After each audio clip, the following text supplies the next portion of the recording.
आजकल अक्षरा सिंह के एको वीडियो वायरल नहीं होत, पता ना का है। आजकल खूब देखल जाता है स्टेज शो करत बिक्कू के साथे। जी हाँ, वही बिक्कू जो अनुपमा यादव के बॉयफ्रेंड रहलन। हम देखी कहते हर कोई कहला, सब कोई यूट्यूब के माध्यम से, सोशल मीडिया के माध्यम से देखते आ रहा बा कि बिक्कू अनुपमा के रिलेशन क्या रहे और पवन सिंह अक्षरा सिंह के रिलेशन क्या रहे।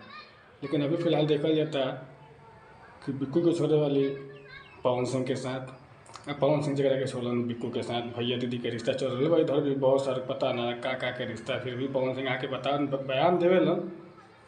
पवन सिंह आके बयान देवेलन कि अनुपमा मेरी बहन है, अच्छी बात है, होना भी चाहिए।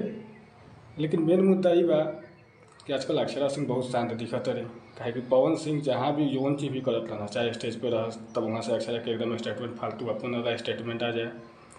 पवन सिंह ज्योति सिंह के भी बात हो कि वो स्टेटमेंट दे देस, उनकर बाबूजी दे देस, पता न मुँह छैला हमन का हमन नंबर ध्यान में नहीं किया। एक बार पवन सिंह बोले रहन कि कुंवर सिंह के साढ़ू बनेलन बड़का बड़का मूछ रख के।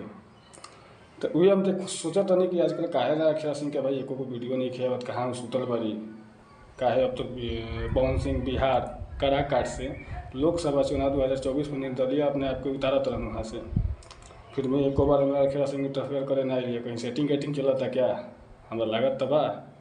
पवन सिंह और अक्षरा के बीच में सेटिंग गेटिंग चल रहा है, काहे कि एक बीच एक पहले हर बार वो इंटरफेयर करते रहे, लेकिन अब की बार से एक बार वो दिखाई नहीं देते इंटरफेयर करते हुए।